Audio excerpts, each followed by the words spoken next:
da sua época. Com vocês, deputado Capitão Castelo Branco. É uma honra estar com vocês, obrigado, viu? Vocês vão hoje assistir uma das palestras mais impactantes da sua vida. Pedi para que não almoçassem muito, porque ela é pesada.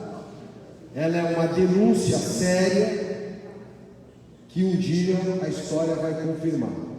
Nós vamos apresentar para vocês um trabalho que já tem aí 20 anos de pesquisa e que eu vou ministrar juntamente com o policial militar José Cirino Filho. 30 anos de polícia militar, com muitos cursos de especialização na área de contra-terrorismo, inteligência e terrorismo internacional, principalmente em Israel. O que significa que, junto com o meu currículo, eu fui piloto de combate, fui oficial de inteligência, estive junto a grandes operações contra o narcotráfico, dentro e fora do Brasil.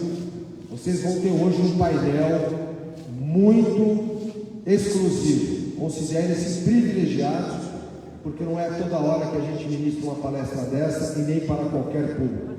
Portanto, não perderam a viagem neste sábado à tarde. É uma palestra longa, ela tem muito conteúdo, muita imagem, mas eu tenho certeza que o tema vai ser bastante atraente. Nós vamos começar com duas imagens recentes da mídia atualmente. Essa é uma mensagem de ontem, urgente.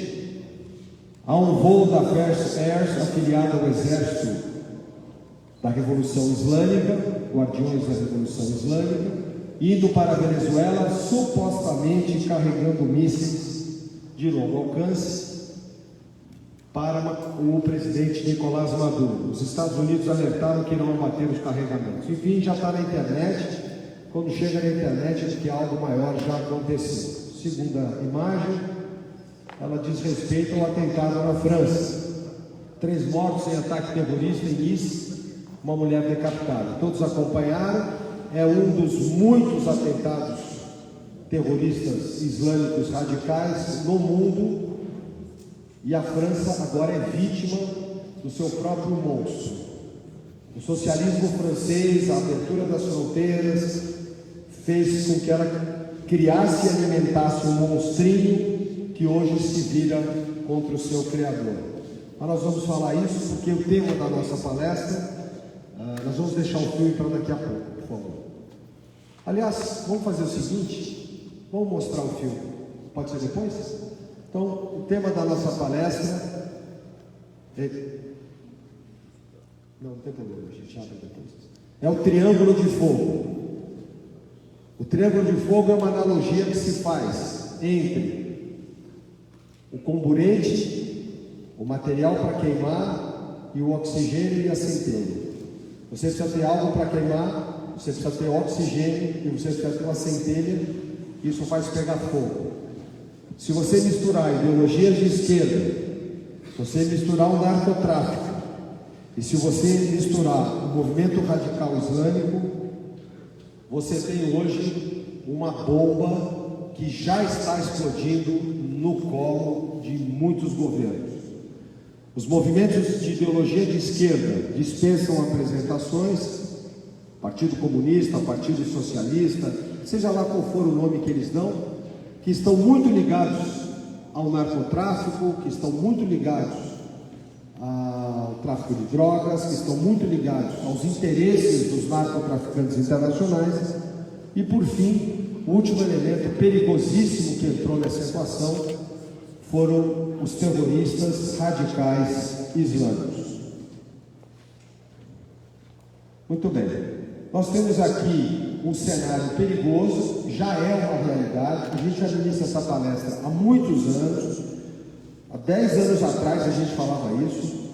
Em 1990 eu mandei um relatório para Brasília falando isso e as pessoas não acreditaram. 30 anos depois, isso é um fato e perigoso, e principalmente no Brasil, como nós vamos ver daqui a pouco.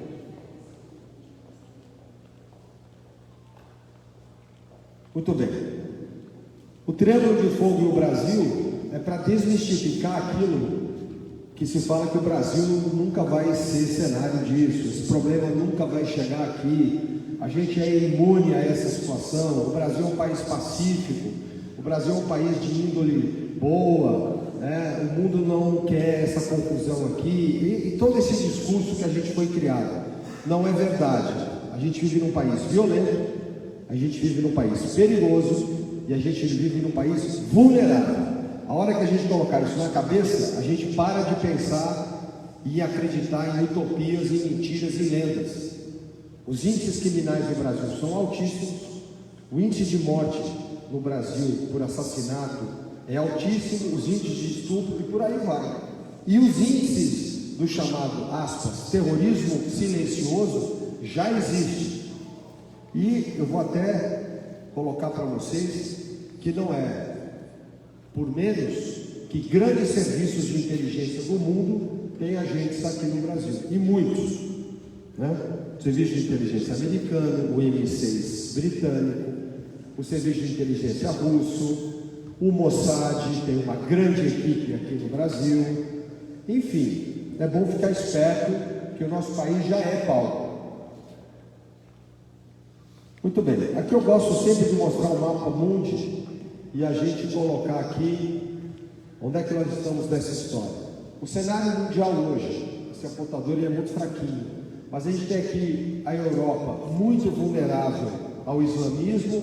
Vocês têm acompanhado nas redes sociais o crescimento do movimento islâmico, a quantidade de população de origem árabe, que já domina a Alemanha, já domina a França, já domina a Espanha, Bélgica.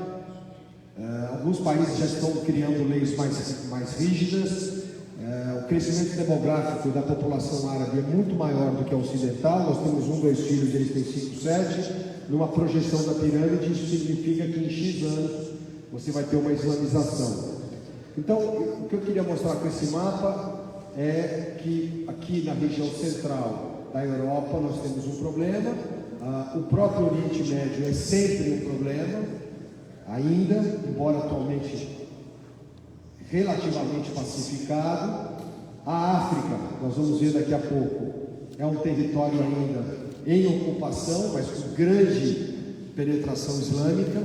E a América do Sul é a bola da vez, sem dúvida nenhuma, como nós vamos ver a seguir. A América do Sul, próximo slide, por favor.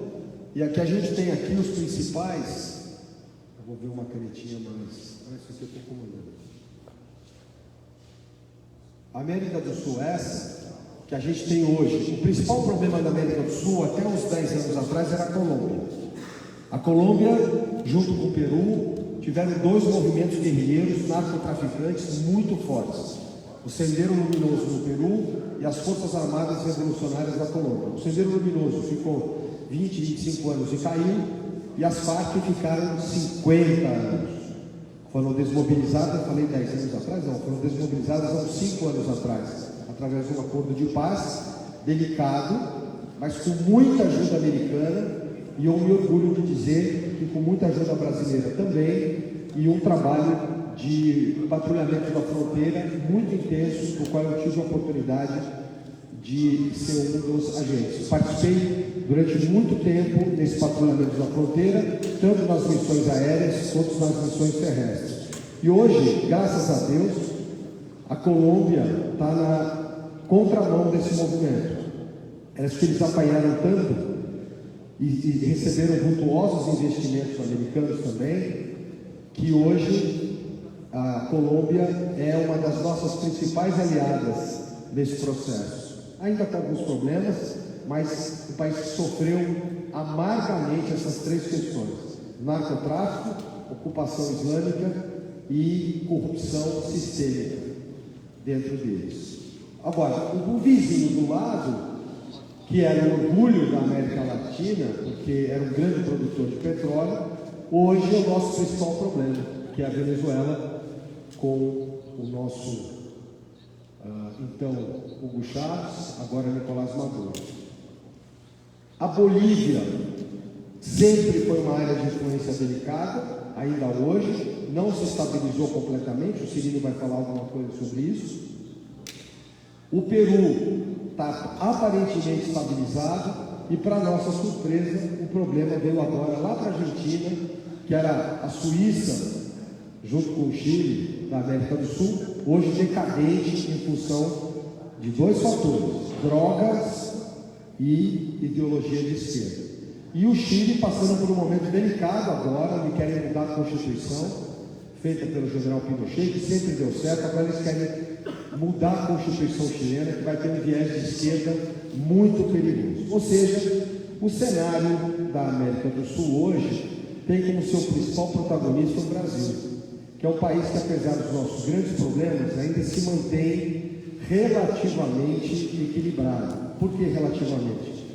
Porque nós temos aqui em Foz do Iguaçu, ele vai mostrar daqui a pouco, um problema grave. Nós temos aqui movimentos perigosos. Ontem, na palestra, nós mostramos a vocês que o Brasil é o maior corredor exportador de drogas do mundo. Só isso. Os nossos produtores de drogas estão em volta de nós. Enfim, foi a palestra de ontem. E hoje, avançando, a gente tem aqui o Brasil. Você muda aí, por favor? Não está mudando aqui. Muito bem. O cenário do Brasil hoje é um cenário com crime organizado, cada vez mais organizado.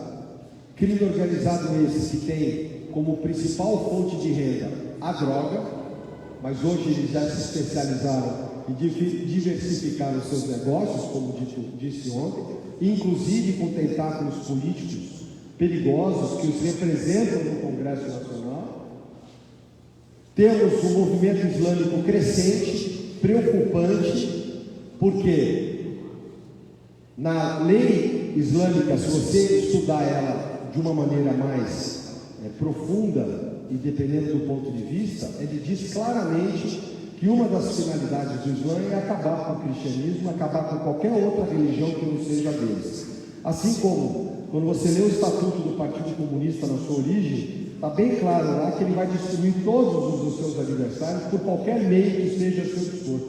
Por isso que em muitos países do mundo o Partido Comunista é proibido, porque ele está dizendo no seu Estatuto que se ele não ganhar pelas urnas, ele vai ganhar de outro jeito. Se ele não ganhar de outro jeito, ele vai ganhar de outro jeito, mas ele vai fazer qualquer coisa para destruir você. Isso é o que diz a maioria dos estatutos. Agora eles estão se camuflando mais. A mesma coisa é o movimento islâmico. Eles têm uma roupagem de frente e tem às vezes outra completamente de fundo. E assim nós vamos para a parte onde eu vou passar a palavra para o sargento Cirino. Eu queria antes deixar a seguinte mensagem. Ele vai discorrer bastante sobre o tema, com bastante detalhes. Vou me permitir, Cirino, fazer algumas correlações para enriquecer a apresentação.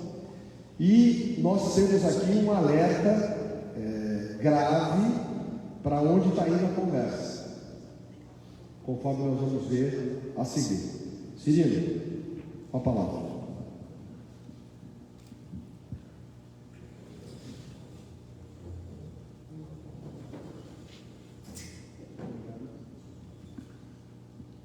Uma boa tarde a todos. Está claro aí? Está dando para me ouvir bem? Maravilha.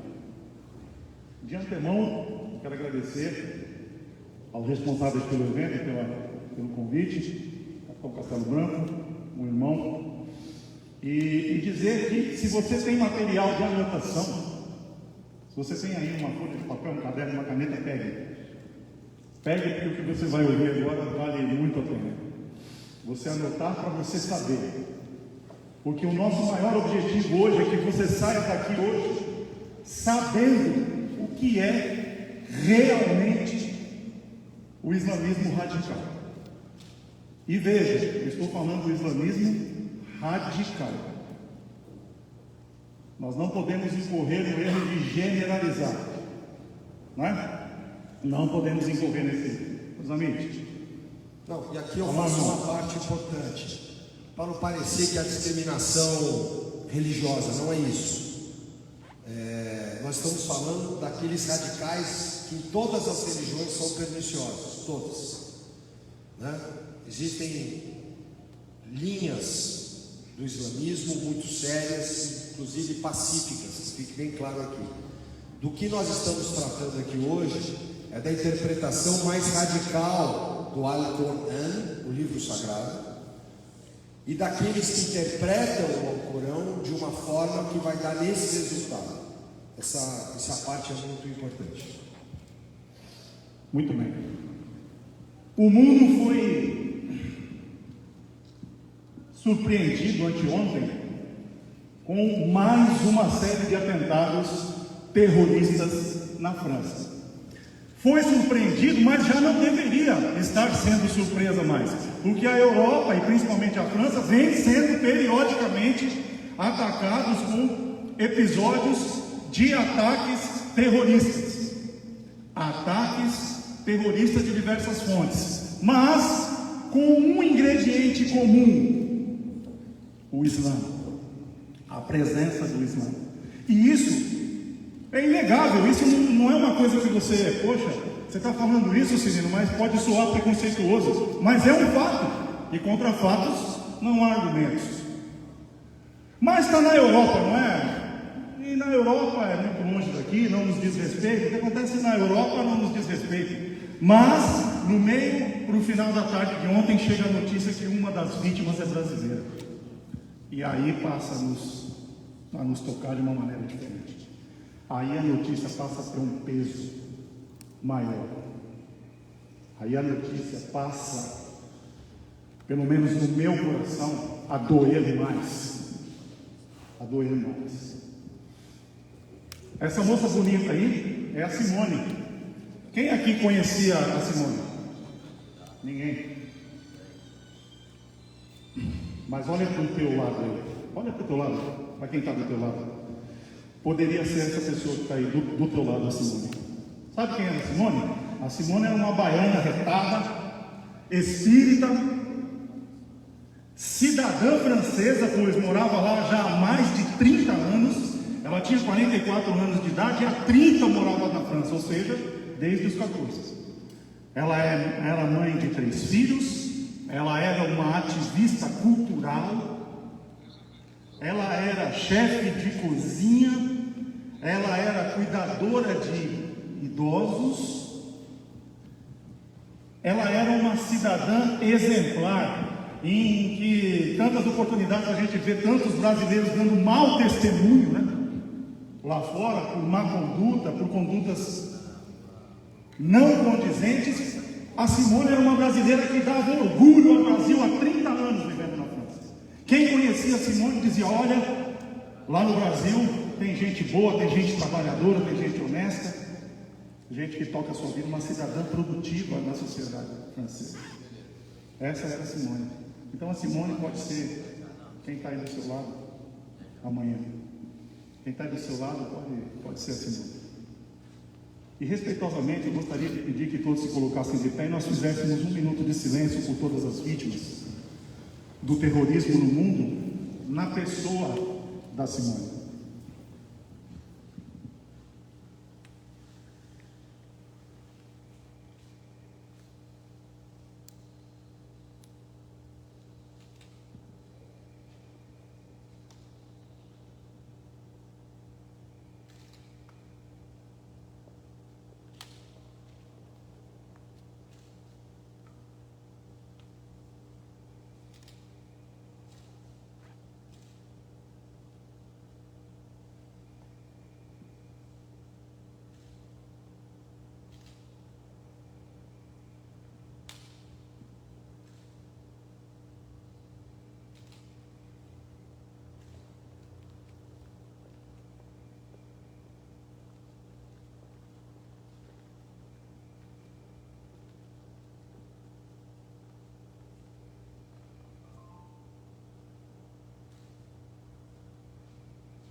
A Simone teve a sua vida ceifada por um terrorista, um jovem de 21 anos, de origem tunisiana, não por acaso muçulmano, que chegou à Europa há pouco mais de um mês, em um daqueles barcos suicidas que atravessam o oceano para desembocar na Europa.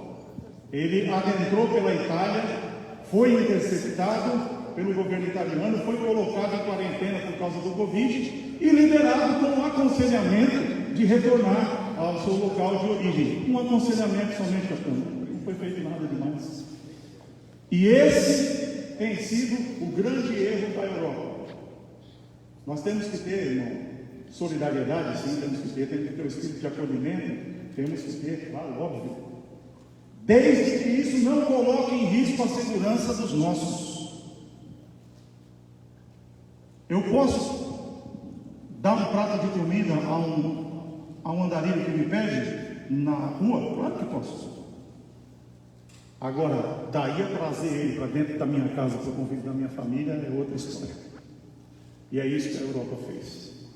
Vamos acolhendo, sem controle, sem pesquisa, sem se conhecer quem é.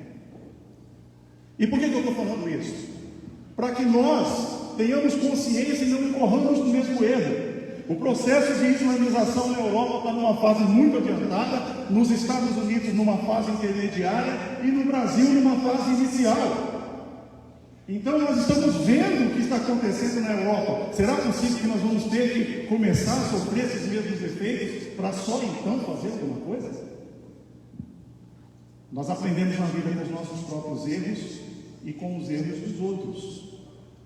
E diz o ditado que um povo que não conhece a história está fadado a repetir. Tá ok? O próximo, por favor. E a gente ouve falar muito em terrorismo. Mas o que é de fato terrorismo? Você sabia que até academicamente, até pelo mundo, há divergências sérias para saber o que é terrorismo, definir terrorismo, o que seja. Mas, em linhas gerais, terrorismo é um grupo que busca causar mudanças sociais ou atingir objetivos políticos religiosos através de atos de violência contra alvos civis. Porque ato de violência contra alvo militar não é terrorismo, é guerra. Não é isso? Mas o terrorismo é, acima de tudo, um ato covarde. É um ato covarde, porque ele ataca o indefeso. Ele ataca o indefeso.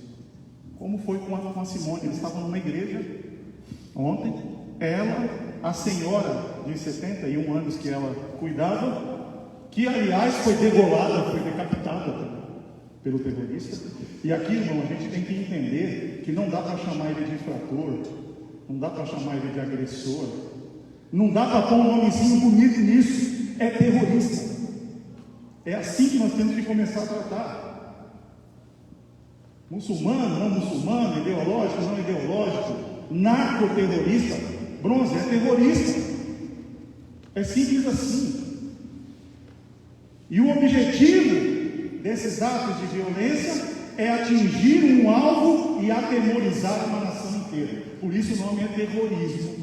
É para implantar o terror, para implantar medo, para causar o que se viu na França de anteontem até ontem, um êxodo em massa das grandes cidades, procurando refúgio nas cidades menores, um pânico generalizado. Não bastassem os outros problemas que a Europa já tem, ainda a partir de ontem teve mais esse ainda. Então isso é terrorismo. Terrorismo é buscar causar mudanças sociais, ou políticas, ou religiosas, através do cometimento de atos violentos contra alvos civis. Existe algum grupo aqui na América do Sul, mais precisamente no Brasil, que age dessa forma? Quem se lembra da onda de ataque do primeiro comando da capital em 2006? Terrorismo? Se enquadra ou não? Encaixa na definição? Essa mesma onda de ataque se repetiu numa intensidade menor em 2010. E aí, é terrorismo ou não? Mas a legislação brasileira diz que não. Não é. Porque não é de viés ideológico nem religioso. Caramba, que diferença faz? eu vou te dar um soco no rosto. Qual é a diferença se é um soco religioso ou um soco ideológico? Um soco é um soco. Interessa que eu estou levando um soco, eu estou levando uma porrada, simples assim. Cunha, a porrada ideológica, ela dói mais ou dói menos do que a porrada criminosa? Dói igual, né? Dói igual, né? Simples assim. Então a gente precisa entender isso, e a gente precisa ter isso muito claro, e a gente precisa falar sobre isso, a gente precisa aprender sobre isso, porque senão a gente vai ser engolido por isso. E nós vamos ver daqui a pouquinho, você deve estar imaginando assim, poxa, esse cara está falando de uma coisa tão distante, de um problema lá da Europa, dos Estados Unidos, que de vez em quando também tem um ataque, mas não diz respeito a nós. Você que pensa, e você vai sair daqui hoje sabendo que essa sua opinião está equivocada. Falar muito ano passado aqui, o islamismo teve a sua origem no século VII, em Meca, onde esse camarada com esse nome bem curtinho aí, Abul al-Qasim Muhammad ibn Abdallah ibn Abdal Mutalib ibn Hashim, ou simplesmente Muhammad, ou para nós, Maomé. Ele teve uma série de revelações de uma entidade espiritual que ele identifica como o anjo Gabriel da Bíblia, acho muito difícil que seja. E durante 20 anos, essa entidade recitou alguns versos para ele, alguns capítulos e alguns versículos que se transformaram em capítulos, e que ao longo de 20 anos, ele tinha tudo memorizado, ele não anotava nada, ele não escrevia nada. Há uma teoria até que Muhammad era analfabeto, por isso ele não escrevia nada, ele mentalizava tudo. Próximo. Muhammad faleceu, os versos começaram a ser esquecidos pela primeira geração de sábios que o cercaram, e aí alguém teve a ideia, olha, estamos esquecendo, vamos ter que anotar. Vamos anotar, porque senão isso vai se perder. E meu irmão, anote aí, porque isso é muito importante, quem pegou material para anotar. A forma que o Alcorão, ou Alcorão foi compilada é muito significativa e é muito importante para o terrorismo atual. Puxa, você tem que ver uma coisa para a outra. Como o livro foi escrito com o terrorismo, eu te explico. Os capítulos e versículos não foram escritos, transcritos no livro na sua ordem cronológica, à medida que as revelações foram sendo feitas. É igual a Torá, é igual a Bíblia cristã. Lá não tem também ordens de matar? Tem.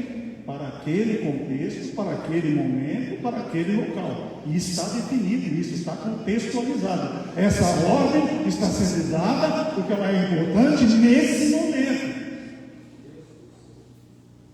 O capitão gosta muito dessas frases. No Corão, elas não foram compiladas por ordem cronológica, contextualizada no seu momento histórico. Ela foi compilada por tamanho. Os capítulos que tinham mais versículos foram os primeiros. E os capítulos que foram tendo menos versículos foram gradativamente sendo colocados no final. Fora de ordem, fora de contexto. E texto sem contexto gera pretexto. Como foi colocado fora de ordem? O terrorista, hoje, o muçulmano radical, o terrorista, ele entende que pode aplicar qualquer um dos versículos em qualquer momento, conforme o seu entendimento. Que vale tudo, tudo é válido. O Corão todo é válido para todo momento. Eu posso aplicar qualquer versículo em qualquer momento da história, em qualquer situação, em qualquer realidade geopolítica.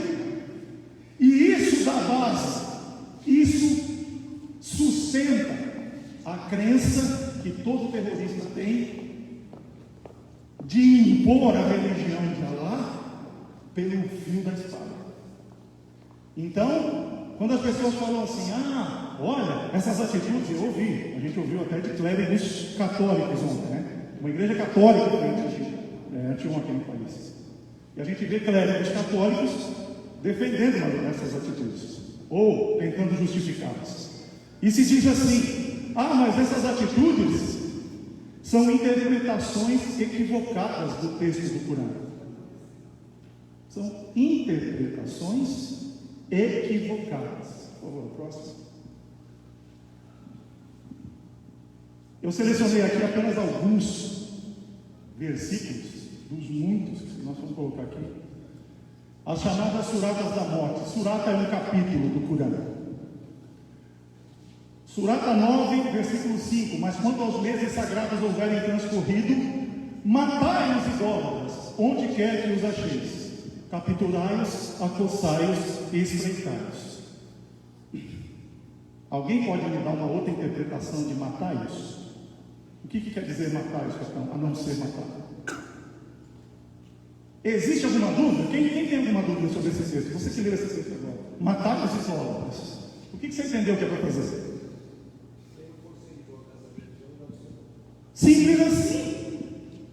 E descontextualizado, o terrorista lê isso e ele acha que pode aplicar esse texto em qualquer momento, em qualquer lugar, em qualquer situação, em qualquer realidade geopolítica.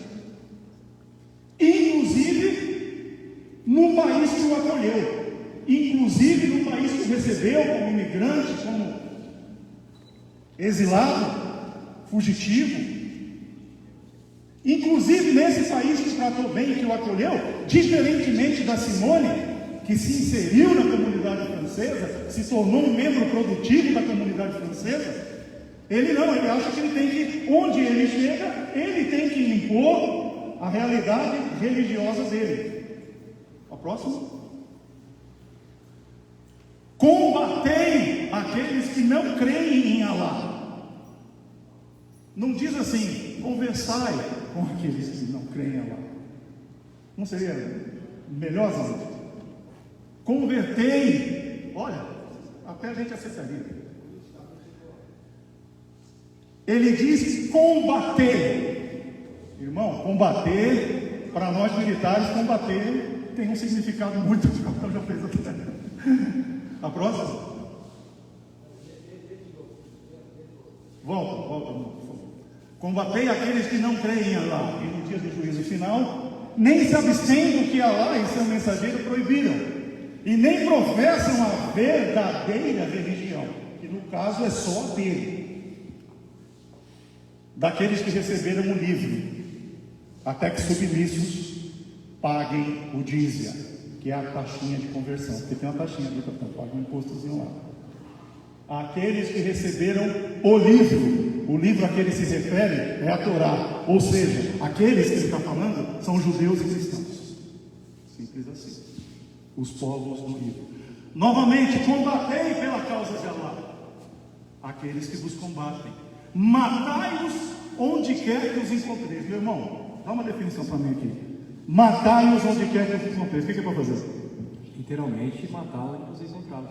Encontrei no metrô, matai. Encontrei no futebol de salão do meu filho, encontrei onde quer que seja, mate ele. Próximo. Volta. E expulsai-os de onde vos expulsaram. Olha que agora é fantástico. Porque a perseguição é mais grave do que o homicídio. O homicídio não é tão grave, viu? A perseguição é mais grave. Fantástico, né? Não os combatais nas cercanias da mesquita sagrada, a menos que vos ataquem, mas se ali vos combaterem, matai-os. Tal será o castigo dos incrédulos. Olha, no mesmo versículo tem matai-os, acho que umas 4 ou 5 vezes. A próxima. E quando vos enfrentardes com os incrédulos em batalha, golpeai-lhes os pescoços. E aí vem o embasamento para a degola, para a decapitação. É aí que vem o embasamento. Próximo. Volta, por favor. Até que os tenhais dominado e tomai os sobreviventes como prisioneiros. Ele, Alá mesmo, ter-se-ia livrado deles, porém facultou-vos a guerra, para que vos provasseis mutuamente. Alá mesmo teria condições de resolver essa pendenga aí, mas ele quebrou o galho de você, muçulmano, e ele te deu a oportunidade de executar o juízo sobre o incrédulo, para provar você, para você ter mérito diante de Alá. Então é uma oportunidade que você tem quando você mata alguém e você decapita essa pessoa. Você está provando o seu poder para lá. Meu irmão, você já viu algum hindu sacrificando alguém A gente não quer falar, mas não tem jeito, capitão, não tem Tem gente com um nome bonito na coisa feia, né? A gente vê o hindu degolando alguém, o católico degolando alguém, o protestante degolando alguém, o espírita, o judeu, o quem quer que seja. É sempre o mesmo grupo. Então a gente tem que falar, é sempre o mesmo grupo. Próximo. Ó profeta, em verdade tornamos lícitas para ti as esposas que tenhas dotado, assim como as que a tua mão direita possui cativas, mulheres capturadas durante a jihad. E aí vem o embasamento para ter várias esposas, para a poligamia.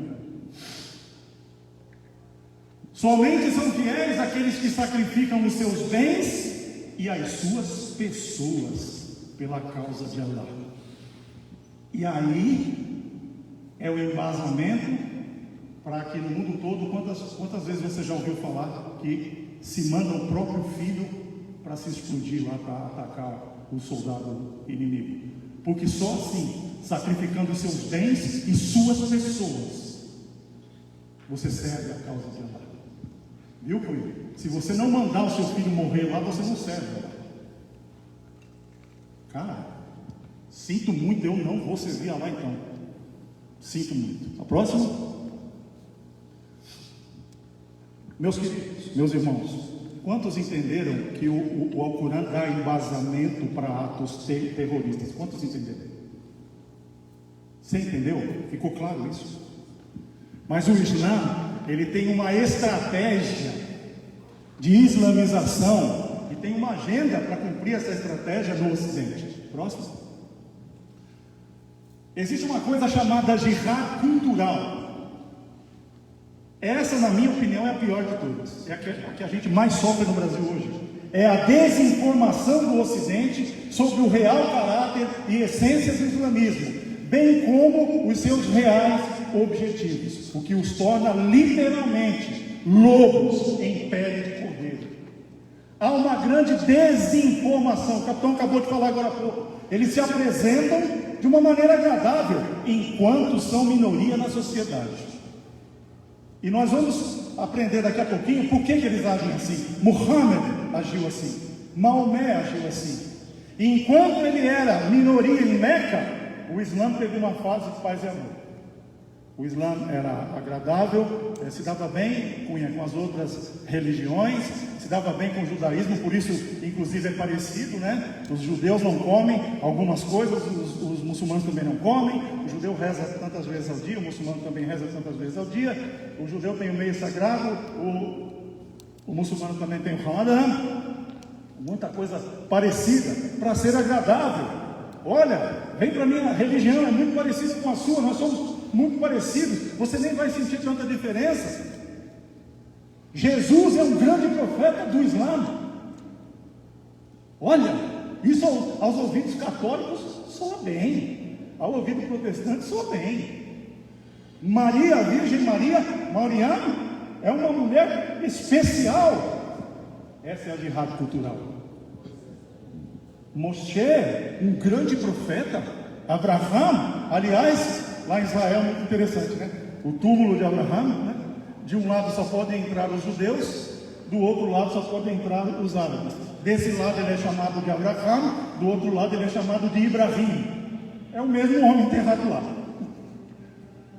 O mesmo homem, pai das duas etnias, né?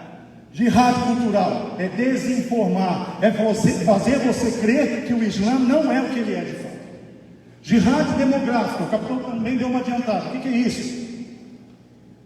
Vocês já andaram pelo centro de São Paulo recentemente? Vocês já viram a quantidade de africanos muçulmanos que existem no centro de São Paulo? Já viram? Quem já pôde observar? Meu irmão, onde estão as mulheres deles?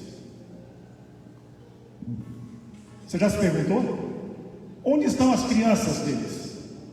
Onde estão os idosos deles? Só vem homem em idade reprodutiva.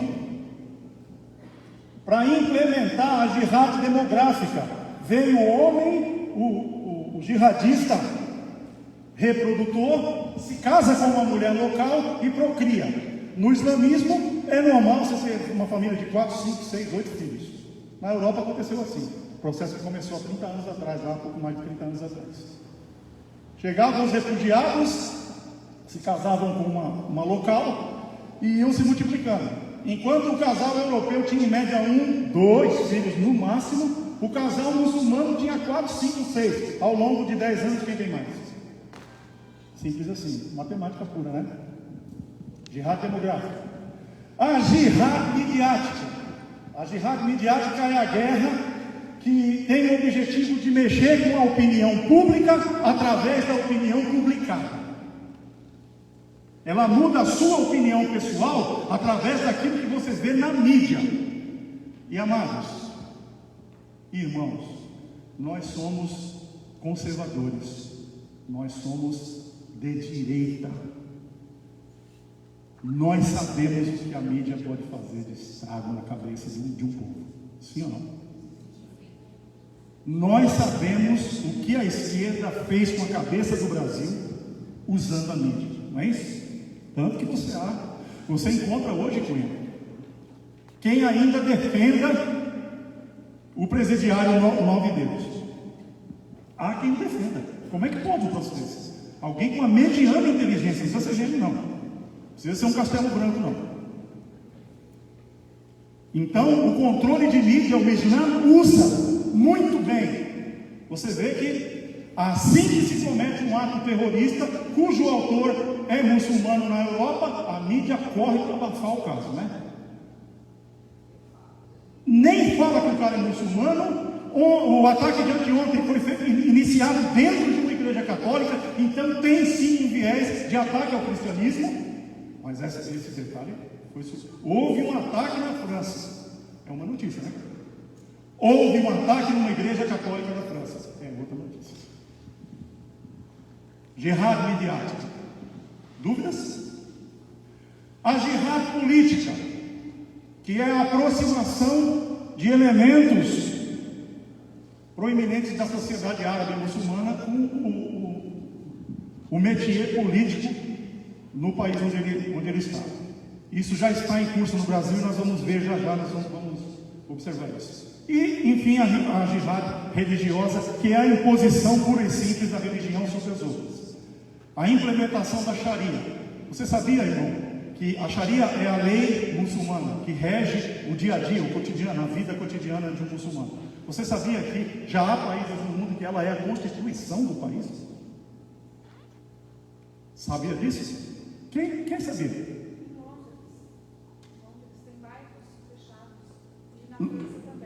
Londres, França, Bélgica, Alemanha, existem guetos que a polícia não entra, onde o Islã tem um fórum próprio, tem uma justiça, um sistema judiciário próprio.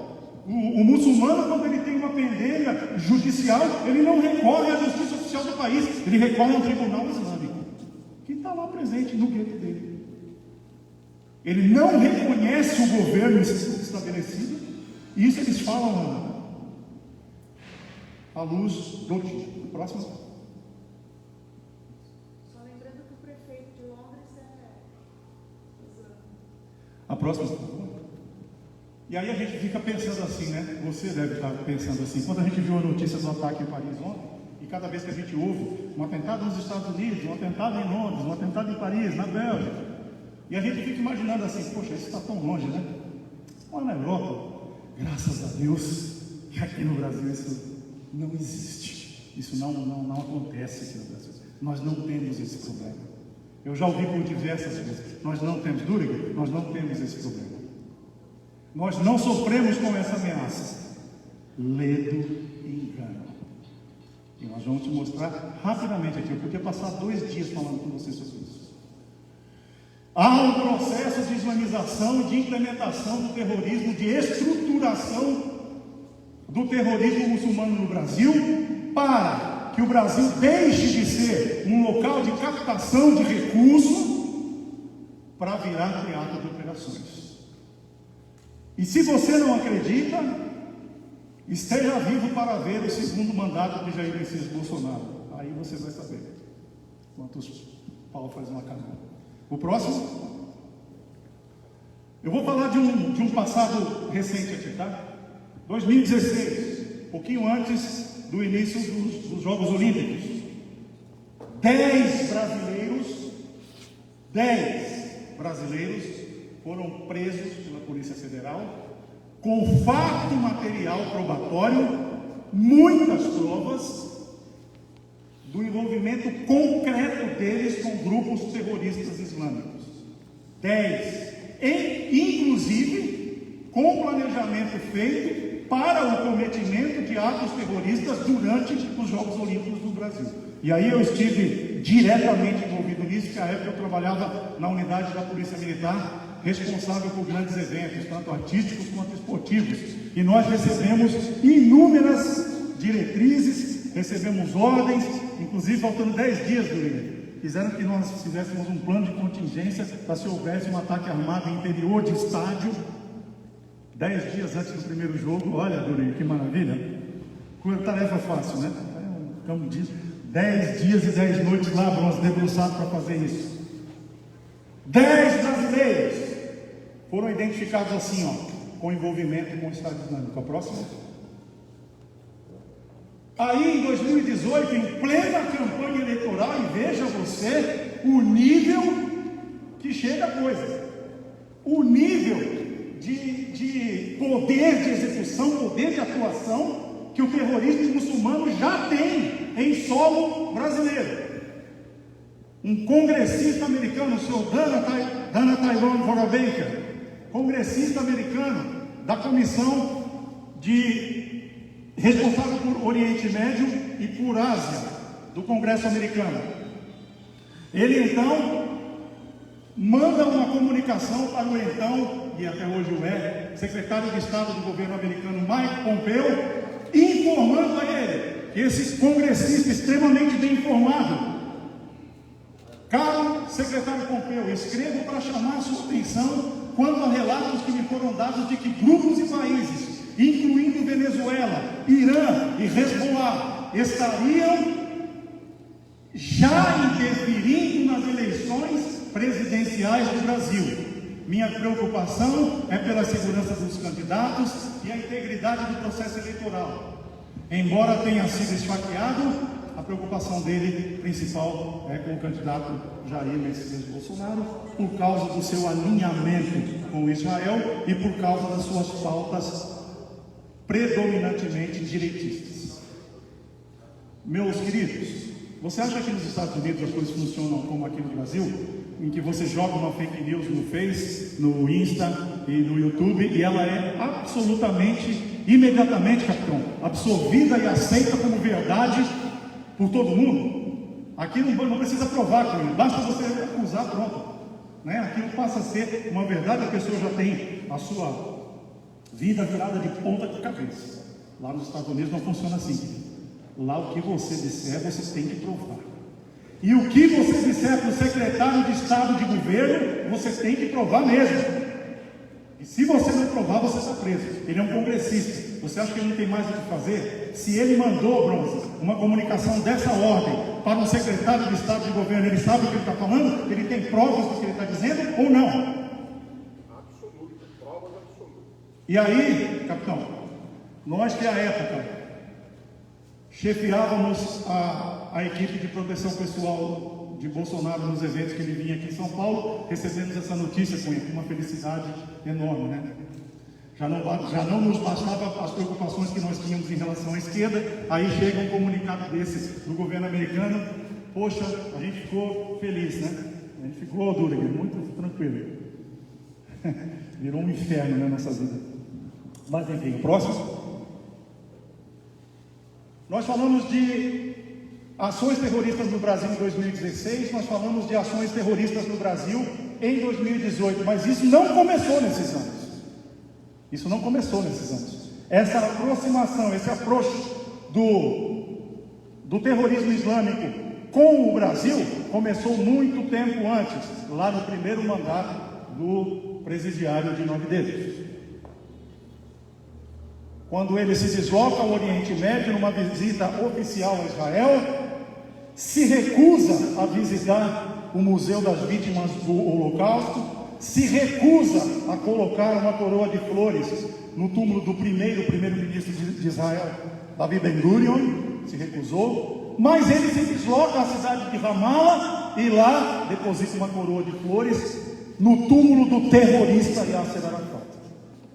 Yasser Arafat não era um estadista, não era um representante do sofrido povo palestino. Ele era um terrorista. A gente tem que pôr o nome, ele era um terrorista. Ponto. Não vai fazer falta nenhuma na face da terra. E aí ele busca aproximação com Mahmoud Ahmadinejad, então presidente do Irã, conhecido por pregar abertamente o extermínio do povo judeu e o Estado de Israel. Ele busca essa aproximação, sem falar que ele busca aproximação com Hugo Chávez, que também não fazia questão nenhuma de esconder o seu desejo de exterminar o povo de Israel. Inclusive é um vídeo épico, né, que ele diz: eu odeio o povo de Israel com todas as minhas vísceras, com todas as minhas entranhas, maldito seja o povo de Israel. Ele disse que odiava com as vísceras, né? Aonde apareceu esse nascimento?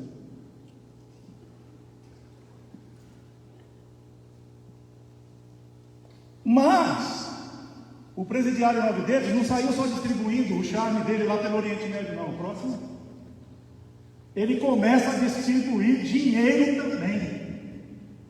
Muito dinheiro.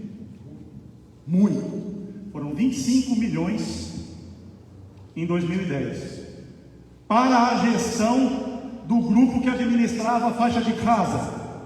É um grupo, talvez, Bronze, que a gente tenha ouvido falar pouco. Quem ouviu falar de um partido político chamado Hamas? Partido político, capitão. Lá em Gaza é um partido político. É um grupo terrorista, meus irmãos. E ele vai e doa 25 milhões do nosso suado dinheirinho para um grupo terrorista. Implementar um grupo terrorista, ele faz o quê? Dá vida. Terrorismo. Próximo. E aí em 2018 vem mais uma outra doação vultosa de 792 mil reais para a reforma da Igreja da Natividade em Betlehem, em Belém, uma cidade que hoje está sob a administração do Hamas.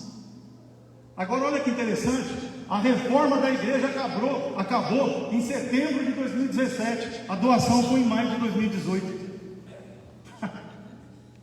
É um abuso, né? É um abuso da inteligência, né? Imagine 792 mil reais aí utilizados, Cunha, em programas sociais para atender as nossas crianças de rua. Ficaria bacana, né? Mas ele preferiu mandar para o Hamas, para reformar uma igreja que já estava pronta. Próximo. Toda essa simpatia e toda essa generosidade começa a atrair para o Brasil presenças físicas. E em 2016 nós recebemos a visita de Muhammad al-Arif, reconhecido no mundo inteiro como recrutador de jovens para o Estado Islâmico, cuja presença e cuja entrada é proibida em mais de 34 países do mundo. Aqui ele entrou, não se sabe até hoje por onde ele entrou, permaneceu aí por 8 dias, visitou mesquitas, visitou uma mussala, que é uma pequena mesquita, lá na cidade de Embu das Artes, onde ele visitou essa pessoa ali, de preto, muito simpática ali, chamado César Kaab Abdul Al-Qadir, que por um acaso é o responsável pela mussala de Embu das Artes e por um acaso também é membro do PCC. Mas é uma coincidência. Tem a ver com o tema da parada. O triângulo de fogo. Vai linkando as coisas aí, né? Próximo.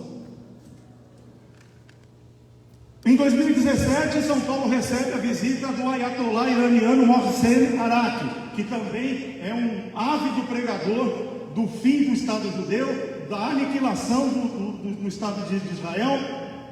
Ele não faz a menor questão, não faz a menor cerimônia.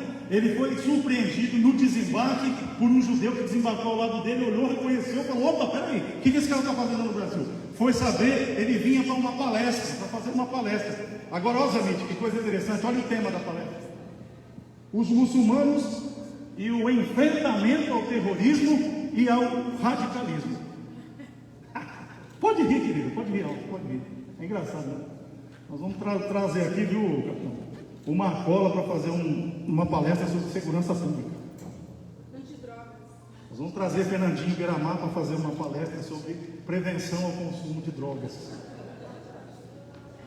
É um abuso a inteligência mediana. Meus amados, eu estou falando aqui para vocês que desde 2016 nós temos brasileiros envolvidos, nós temos um governo envolvido, nós temos agora a presença de líderes representativos do terrorismo muçulmano do mundo visitando o nosso país. E há quem diga que aqui está tudo bem em Cunha. Eles não têm os olhos aqui. Nós não temos esse problema.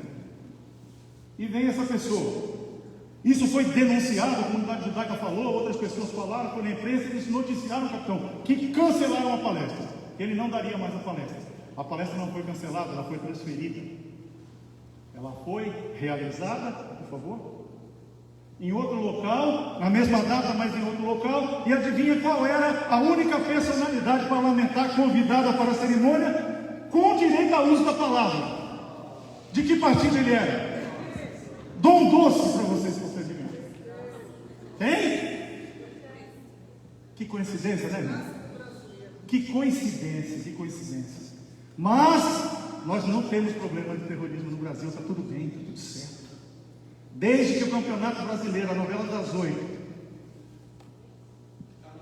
e o feriado, carnaval, não sejam parados, toca a sinfonia, não é? Toca o inteiro. Próximo. E aí, em 2018, nós temos a visita de Bilal Mohsen Werdi, só reconhecido mundialmente como representante do Hezbollah para a América do Sul, e ele foi convidado, recebido, participou de uma recepção dentro do Palácio dos Bandeirantes, no Salão dos Pratos, como você pode ver lá no fundo. Você, ok? Tranquilo, a gente espera, não tem problema. Lembra que eu te disse da jihad política? Lembra? Aproximação com o poder está sendo recebido dentro do palácio. Você imagina, meu querido, os amigos, essa aí vai ter uma influência bacana nessa eleição, né? A gente lembrar, né? Essa denúncia aí eu fiz pacífico, viu? Congregação Israelita Paulista. A comunidade judaica toda partiu para cima do Márcio França. Eu tenho muitos amigos no Palácio do Governo, eu fui instrutor em 28 turmas de formação de segurança de autoridades do Palácio do Governo, em 28 turmas ao longo de 5 anos. Eu tenho muitos amigos lá. Liguei para o pessoal e falei, como é que vocês deixam cada vez assim aí? Então, rapaz, entrou no carro de um assessor do governador, nós nem sabíamos da presença desse camarada aqui, veio pelas mãos do assessor direto do governador. Quando a gente viu, o cara já estava lá. Ele é só responsável.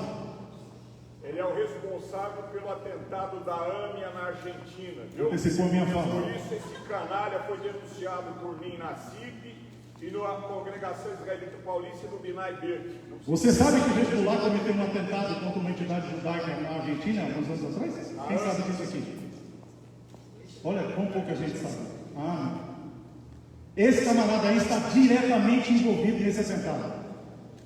Morreram 80 e poucas pessoas lá, né? Inclusive um tio meu, né? E essa pessoa está sendo recebida dentro do Palácio do Governo. Mas no Brasil nós não temos problema com terrorismo. Está tudo bem. Eles não estão aqui. Não faz parte do nosso dia a dia. Nós não precisamos nos preocupar. Nós só vamos ter que nos preocupar quando começarmos a sofrer os ataques que a França está sofrendo. Quando nossas mulheres, quando nossos idosos começarem a ser degolados na rua por esses homens. Aí, só aí, a gente vai ter que se preocupar. É isso? De tudo que foi falado até agora aqui, quantos já tinham ouvido alguma coisa do que foi falado até agora aqui? Antes. Olha, pouquíssimas pessoas. Jihad da desinformação. Próximo. Todas essas presenças começam a atrair pessoas, começam a atrair os desinformados, começam a atrair os escalpos, não é, capitão? Começa a atrair pessoas humildes, de pouco conhecimento, pessoas mais simples, das periferias principalmente, onde eles têm atuado mais? Nas periferias, onde há maior carência, onde há necessidade. onde há frustrações. E aí, nós vemos o primeiro sheik brasileiro formado no Irã. Eu quero que você guarde esse nome, Rodrigo Jalu. Ô Zamit, tira a foto, que essa aí você vai usar também. Guarda bem esse nome, Rodrigo Jalu. Rodrigo Jalu. Guarda bem esse nome. É o primeiro sheik brasileiro, nascido aqui, formado na cidade de Qom, no Irã, onde há um centro de formação lá muçulmana. E a Jihad da Desinformação inicia assim, capitão: olha, alguns brasileiros, porém, estão abraçando a fé cegamente. Há muitos fanáticos pregando para gente intelectual e emocionalmente vulnerável por aí. Esses fanáticos, olha a acusação, esses fanáticos pregam que cristãos e judeus não podem existir, pregam até o afastamento da família. Só faltou por embaixo, que absurdo. O nosso sheik querido, brasileiro, fofinho, maravilhoso, cheiroso, amado pela tradução de sal. Próximo. Mas, no espaço de oração que ele toma, que ele é o responsável lá na Zona Leste, mais precisamente na Vila Matilde, do lado do metrô ali, ele tem que já ir identificando, né? Já ir localizando, porque, né? Para todo mundo, né? Olha, tem um espaço lá na Vila Matilde. Opa, eu vi na palestra que lá tem um negócio lá. No espaço, na almoçada lá na mesquita, bom, mesquita porque ele é cheio, né? Na mesquita dele, um lugar de oração, um lugar de paz, um lugar onde as pessoas vão orar, tem na parede um retrato de Hassan Nasrallah. Hassan Nasrallah, que é quem? O comandante, o terrorista comandante do Hezbollah. Ele é só o líder do Hezbollah. Só isso que ele é. Lá na mesquita dele, capitão, lá no local de oração dele, onde ele vai se encontrar com o Deus dele, onde ele vai falar de paz com as pessoas, onde ele vai mediar conflitos de casais, onde ele vai orar pelas pessoas e atender a atenção espiritual das pessoas, lá na parede desse lugar tem um retrato de Hassan Nasrallah, o líder do Hezbollah. Meu Deus, o que é que esse retrato está fazendo lá? É ou não é? É a mesma coisa que você pegar o retrato do São Marcos, goleiro do Palmeiras, e pôr na casa do corintiano. Meu Deus do céu, o que é que isso está fazendo aqui? Sim ou não, Rodrigo? A gente faz uma piadinha assim para dar uma relaxada, porque o assunto é tenso, né? A gente começa com um minuto de silêncio e fica tenso, né? A gente já põe a foto do camarada com a faca no pescoço, é tenso. O assunto é tenso. Meu irmão, é tenso, mas é necessário. É igual o mertiolate antigamente, né Zamir? Doía, mas curava. Diferente do de hoje, que não dói, mas também não cura. Beleza. Né? E lá no espaço dele, ele tem um retrato do Hassan Nasrallah. A próxima. E aí, ele não contente com ter uma foto do Hassan Nasrallah lá no espaço dele. Quem acompanhou que no dia 5 de janeiro desse ano, 2020, já começou, já no dia 5 de janeiro, né? Já começou fervendo. O governo dos Estados Unidos neutralizou um terrorista iraniano chamado Qasem Soleimani, travestido de general, travestido de oficial de uma tropa irregular do exército iraniano. Se você entrar lá no cronograma do exército iraniano, não tem a guarda republicana, não tem. É uma tropa irregular. É uma tropa de terroristas para cometer atentados e fomentar o terrorismo em todo o Oriente Médio e no mundo todo. Esse Qasem Soleimani era o comandante dessa desgraça aí. Um terrorista, general coisa nenhuma. Muito felizmente foi neutralizado por um ataque de drones do exército americano, da Força Aérea Americana. Neutralizado.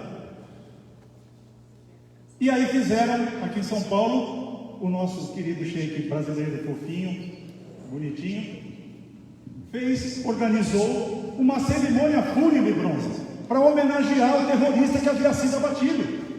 Olha que maravilha. O terrorista foi abatido, se não me engano, no dia 2, no dia 5 foi essa cerimônia. E aí um grupo de audazes militares brasileiros, reformados, velhinhos já, sob o comando de um audaz capitão, recebeu a informação: olha, vai haver essa cerimônia aí, coisa terrível. A gente precisa saber quem vai, porque vai gente da esquerda. Mas se nós formos lá, vai dar problema. Esses audazes homens se infiltraram nessa reunião. Olha, vê se esse povo tem um pingo de juízo na cabeça. Bronze. Mas não se esqueça que antes dessa homenagem desse terrorista, houve aqui também no Brasil uma outra homenagem de um terrorista que veio para o Brasil, e aqui no Brasil ele foi homenageado por ter assassinado um soldado israelense. Sim. E isso, na época, eu mesmo passei a mão no Henry Sober, fomos lá e falei: você vai deixar isso acontecer? E você sabe que eu ouvi da nossa comunidade? Esse não é um problema nosso. Você concorda com a nossa comunidade? Esse não é um problema Na nosso. Alemanha pré-nazista também foi assim, não é um problema nosso. É só dos ciganos. É o início das noites dos cristais, viu? Aguarde aí. Houve essa cerimônia, um grupo de audazes brasileiros se infiltrou nessa reunião, documentou a presença de todo mundo que tinha que documentar, retransmitiu para a cadeia de comando, e essa informação chegou no mesmo dia ao presidente Bolsonaro, que na manhã do dia seguinte, naquela entrevista ali no puxadinho do Alvorada, ele trucou a imprensa. Vocês acham que vocês sabem das coisas? Vocês acham que vocês sabem por que eu tomo algumas decisões? Vocês estão sabendo que aconteceu em São Paulo uma cerimônia de homenagem ao terrorista assim? A imprensa, como? Cerimônia ontem? São Paulo? Como assim? Ele falou: aconteceu. A minha inteligência me informou, vocês já sabem. E se sabem, não dizem.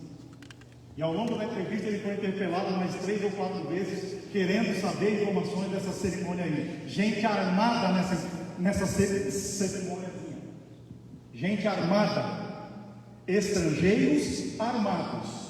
Se não é representante de corpo diplomático, está errado. Concorda? Mas não tem problema. Nós não temos problema. O Brasil está tranquilo quanto ao terrorismo. Próximo. E começa a nascer a primeira geração de jihadistas brasileiros. Esse símbolo aqui é o símbolo da Irmandade Muçulmana.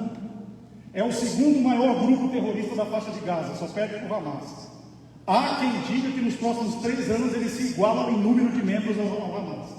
E são todos mais jovens, mais ferozes, se é que é possível ser mais feroz que o Hamas. Esse é o logotipo deles, pessoal. E aí a gente começa a ver esse logotipo aparecer em camisas de brasileiros. Sabe o que está escrito aqui? Não dá para você ler. Está escrito Jihad Brasil. Meu Deus do céu. Mas está tudo bem, Durigan, não tem problema nenhum, Sérgio. Está tudo bem, nós não temos problema com o terrorismo. Está tudo bem. Está tudo bem. No Brasil nós não temos esse problema. Jihad Brasil. Olha o logotipo, é o mesmo. Próximo. E nós começamos a ver o nosso sheik brasileiro Pefofes, fofinho, bonitinho, olha que cara de bom moço, com os amigos dele. Eu tive o cuidado de preservar a identidade para depois, em que pese está na mídia social, está público, mas a gente toma por excesso de zelo, né, capitão? Tomar o cuidado de preservar a identidade. No bolso do rapaz, o logotipo, a logomarca do Hezbollah. Que coincidência, só uma coincidência, né? Os amigos dele são fãs do Hezbollah. E aí é preocupante, a gente começa a perceber que há seguidores em realmente todos os segmentos sociais, inclusive entre os militares. E isso é preocupante. Aí começa a preocupar. Porque é gente armada, é gente treinada, é gente que tem acesso ao sistema, que tem acesso a informações e que, principalmente, uma vez identificado como autoridade, goza da fé pública. Certo, não? Não se esqueça da Universidade de Santa Maria, no Rio Grande do Sul, que já está agindo a Irmandade Muçulmana lá, tá?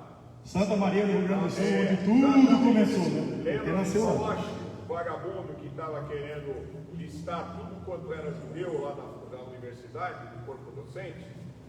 Lá que começou a brincadeira, no Rio Grande do Sul e Santa Maria. E outra coisa, hein, nós não podemos esquecer, em Pernambuco está começando a mesma coisa na Universidade Federal lá também. Rio Grande do Norte. E do Rio Grande do Norte também, mas Pernambuco também. Rio Grande do Norte tem estudantes universitários fazendo uma vaquinha para contratar um atirador para assassinar Bolsonaro. Quem viu isso? Quem viu essa notícia essa semana? Olha que bacana, capitão. E fazem isso na rede social aberta, não dá nada. Porque a nossa lei é fraca. Nós vamos tratar disso já da próxima. Mas então, Cirino, você falou do que é o terrorismo, você falou do terrorismo internacional, o terrorismo na Europa, você falou, definiu o terrorismo, nós entendemos a gravidade da situação, você já nos convenceu que eles estão aqui no Brasil, que eles estão aqui, é uma realidade. O terrorismo islâmico faz parte da nossa rotina, está agindo no Brasil. Mas e agora? O que é que a gente faz? Quais as soluções? O que fazer? Como combater isso? Ainda dá tempo de combater? Eu falei para vocês, na Europa, o processo de islamização está no estágio bem avançado. Nos Estados Unidos, está no estágio intermediário. Aqui no Brasil, está no estágio inicial. Eu não vou nem chamar embrionário, já passou um pouquinho disso. Que nós já temos algo de 180 e tantas mesquitas, né, Bronze? É isso, né? Entre mesquitas e mussalas, 180 e poucas, né? 180 e poucas distribuídas em todo o território nacional. Lá na Tríplice Fronteira, no Paraná, eles têm um verdadeiro império financeiro no ramo frigorífico, da carne halal, que é o equivalente do kasher, né, da comida típica do judeu. O islamismo tem muitos pontos em comum com o judaísmo, muitos pontos que eles copiaram. Mas então, qual a solução? Então, já se aquece aí, porque a gente precisa falar disso antes. A próxima, por favor. Bom, as soluções passam obrigatoriamente por alguns pontos. Eu vou falar sobre alguns e passo a palavra ao capitão Castelo Branco para que ele discorra sobre outros. O primeiro e grande desafio é a quebra do ciclo de desinformação acerca do terrorismo islâmico, seu verdadeiro caráter, essência, doutrinas e objetivos. É isso que nós estamos fazendo aqui hoje, quebrando um ciclo de desinformação. Que as pessoas que saiam daqui hoje saiam sabendo efetivamente os perigos do Islã. O que é o Islã radical? O que é o radicalismo? O que é terrorismo com base no Islã? E meu irmão, nós não temos problema nenhum com o muçulmano que queira vir ao nosso país, se enquadrar na nossa sociedade, ser um membro produtivo, não é, capitão? Exercer a sua religião em paz, respeitar a religião dos outros. Esse camarada é muitíssimo bem-vindo. Um dos melhores amigos que eu tenho, que deveria estar aqui hoje, o Jorge, é de uma família libanesa, é árabe, é um irmão para mim, é uma pessoa que eu amo a família, não há problema nenhum nisso. O problema é aquele que quer arrancar minha cabeça. Aí com esse eu tenho problema, eu tenho algum problema. Quebra do ciclo de desinformação. É você falar, é você pegar esse conhecimento que você está adquirindo hoje e falar com ele na sua família, sobre ele na sua família, no seu ciclo de amizade, entre os seus amigos. Fale, explique. Olha, não é um problema distante. Você está vendo o que aconteceu com a brasileira? Daqui a pouco vai acontecer aqui se a gente não fizer nada. O segundo ponto, o terceiro ponto e o quarto ponto, eu vou pedir ao nosso ilustre deputado capitão Castelo Branco discorrer em cidade. Nós precisamos adequar a lei de imigração para atender os interesses brasileiros e a segurança nacional. Nossa lei é muito fraca, muito permissiva, antiquada e tem viés político que não pretende mudar essa situação. Infelizmente, inclusive dentro das Forças Armadas. É preciso se rever isso realmente, imediatamente. A lei antiterrorismo brasileira ela é frágil, é fraca, propositalmente frágil.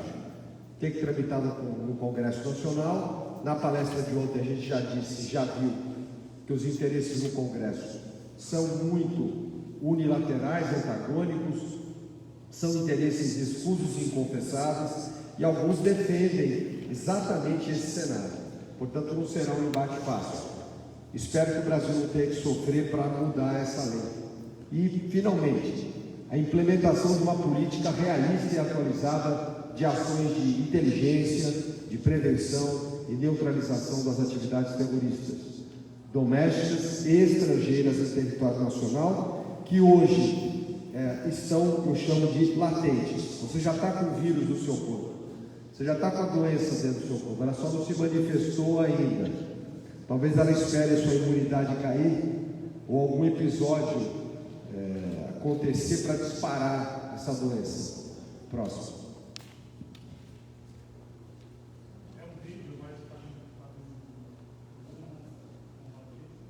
Vai, não, acho que roda, né?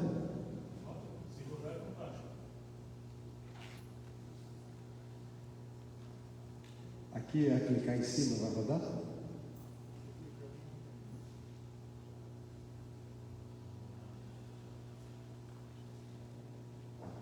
É importante a gente... Esse vídeo ele fala, essa moça é uma moça polonesa e ela tem uma fala muito contundente sobre o problema do politicamente correto, né? Ela fala, olha, eu vou deixar bem claro para esse irmão muçulmano aí que quer implantar a lei dele aqui na Polônia. Aqui é a Polônia, não é sua terra. Aqui são nossas regras, nossa lei. Ela diz aqui Jesus Cristo é nosso rei. Aqui você não vai implantar as suas leis. Nós não estamos nem aí para a cota de imigrantes, porque não é nossa cultura, não é nossa guerra e não são nossos imigrantes. E é essa postura do não preocupado com o politicamente correto que nos falta hoje. E é isso que o Brasil vai caminhar. É importante destacar que os países europeus, há 30 anos, há 40 anos atrás, estavam vivendo esse mesmo cenário. Não tem nada a ver com a gente. Há 40 anos passou assim. E hoje eles estão com um grande problema. Próximo. Bom, aqui é a nossa lembrança do nosso grande presidente que nos inspira. Próximo. Cenário Brasil eu já falei. Pode ir. Bom, nós vamos começar a falar de alguns números, mas os dois estados que têm a maior concentração islâmica no Brasil hoje são Paraná e São Paulo. O restante está espalhado, bastante inclusive, mas esses dois estados têm grandes concentrações, como nós vamos ver a seguir. A gente ia fazer um mapa mais detalhado, fica para a próxima versão, mas Foz do Iguaçu, no Paraná, e Curitiba, e as cidades próximas, isso já é território islâmico faz tempo, inclusive com bases de treinamento, com troca financeira, com apoio financeiro, enfim, nem posso falar muito do que acontece aí, mas fica sabendo que aí é um grande problema, porque é a tríplice fronteira, Paraguai, Brasil e Argentina, e aonde você tem uma facilidade de entrar e sair dos países e fazer as operações que têm que ser feitas. Bom, números. Hoje o Brasil tem 115 mesquitas e 70 mussalas, que são mesquitas de informação, o que vai chegar a quase 200 mesquitas nos próximos 5 anos. A maior mesquita do Brasil é Omar ibn al-Khattab, que é uma mesquita sunita, que está em Foz do Iguaçu. Ele não comentou, eu acho que vê se está no próximo slide. Bom, ainda não. Dos investimentos que os partidos de esquerda fizeram no islamismo está a mesquita de Brasília, o terreno e a construção da embaixada palestina, com investimentos de mais de 120 milhões de dólares, diretos e declarados, fora os que não foram. Na nossa última viagem a Israel, eles têm fontes seguras de que o governo do PT mandou milhões e milhões de dólares para as causas do terrorismo palestino. Bom, finalizando, as soluções de curto, médio e longo prazo. Curto prazo, palestras de conscientização como esta que a gente faz em escolas, claro que não nesse nível, mas faz em igrejas. A gente faz essas palestras para o público de direita, às vezes escolhe corajosamente em plenário, a gente também vem colocando para que a população tome conhecimento do problema. 2, tem que se falar que tem que aumentar a fiscalização sobre quem eles são, aonde eles são, onde eles moram, o que eles fazem, porque muitos deles são agentes infiltrados dentro do Brasil. Isso é fato. Terceiro, ações de inteligência e contra-inteligência no monitoramento financeiro. Eles são muito bons nesse trâmite financeiro. O Brasil é um captador de recursos e manda dinheiro para lá, através da onde? Da tríplice fronteira. Então, o que eles ganham de dinheiro no Brasil vai alimentar as bases terroristas lá no Oriente Médio. É fato. A médio prazo, esse eu gosto muito.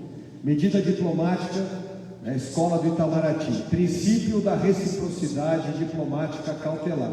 Fazemos o seguinte: para cada mesquita que vocês abrirem no Brasil, nós queremos ter o direito de abrir uma igreja cristã lá no seu país.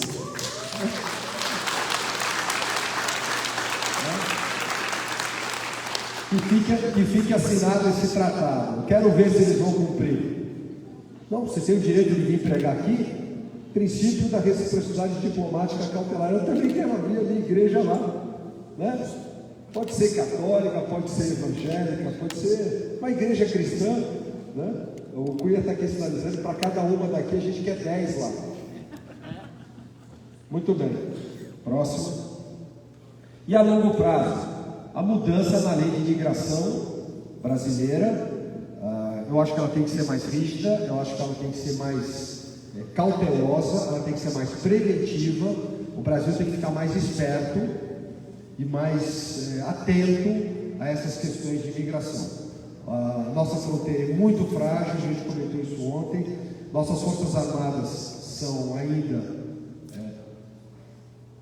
pequenas, vamos usar essa palavra, diante do desafio. Nós estamos montando uma grande apresentação sobre a China, que é nossa próxima versão. O Brasil não conhece a China e você não sabe o que eles vão fazer de mal para nós. Essa é a próxima, né? E nesse estudo, o exército chinês, 2.500.000 homens. Ele já é maior que o exército americano. O exército brasileiro tem um efetivo ainda muito pequeno, as forças armadas muito pequenas, diante do grande desafio de defender a nação. Eu sou armamentista. Se um dia Deus me der a chance de alcançar degraus maiores, vou transformar o Brasil numa potência militar, sim, porque nós temos a obrigação de defender e proteger o Brasil, e mais, de defender os nossos vizinhos, inclusive, sobre o que está acontecendo. E aí tem que mudar a lei de antiterrorismo também, né? O Brasil tem que ter uma lei muito clara. A lei antiterrorismo vai estar junto com a lei que vai enquadrar o narcotráfico como ato terrorista também.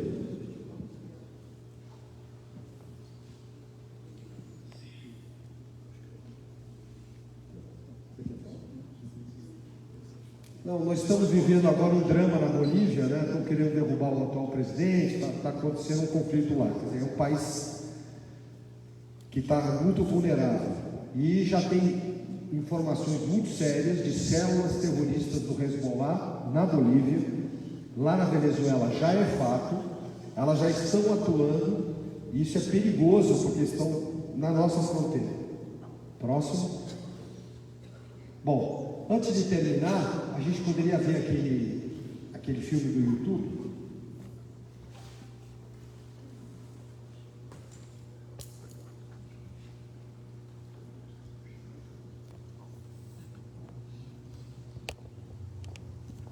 Nós vamos ver um canal militar do YouTube. Vamos assistir, vocês vão entender, eu faço os comentários assim. Olá, combatentes! Sejam bem-vindos ao canal Top Militar LHB. Hoje você vai ficar sabendo tudo sobre o grande perigo para a soberania nacional que representa a venda de mísseis táticos de cruzeiro iranianos para a Venezuela e o que o Brasil poderia fazer para eliminar esta ameaça. Então, só para você que curte militarismo e as Forças Armadas do Brasil, já se aliste agora em nossa tropa se inscrevendo no canal. Fogo à vontade do like, vamos ao vídeo.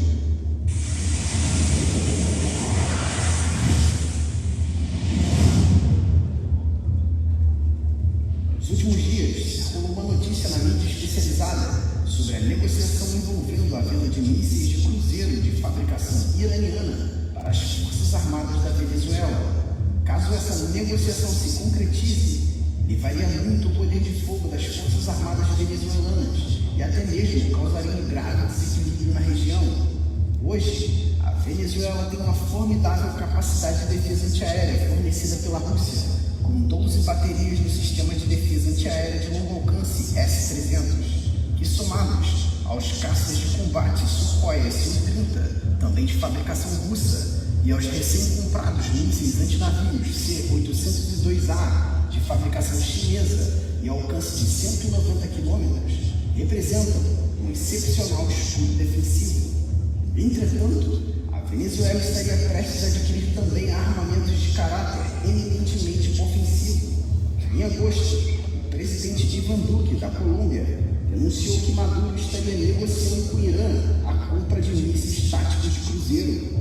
Assim que soube da denúncia, o presidente venezuelano Nicolás Maduro respondeu publicamente, informando que seu país era livre para negociar armas com o Irã, inclusive mísseis de cruzeiro. Maduro afirmou ainda que encarregou seu ministro da Defesa para selecionar qual dos modelos de mísseis iranianos seria o mais adequado para a defesa contra o que ele chamou de imperialismo norte-americano. Essa semana, Elliot Abrams, representante especial do Departamento de Estado dos Estados Unidos, disse que o Serviço de Inteligência americano confirmou que as armas estavam na iminência de serem enviadas à Venezuela. O alto funcionário do governo americano não relatou qual dos modelos de mísseis que a Venezuela receberia do Irã, mas disse que, abre aspas, cada entrega de armas iranianas desestabiliza a América do Sul e o Caribe e é especialmente perigosa para os vizinhos da Venezuela, como Brasil, Colômbia e Guiana.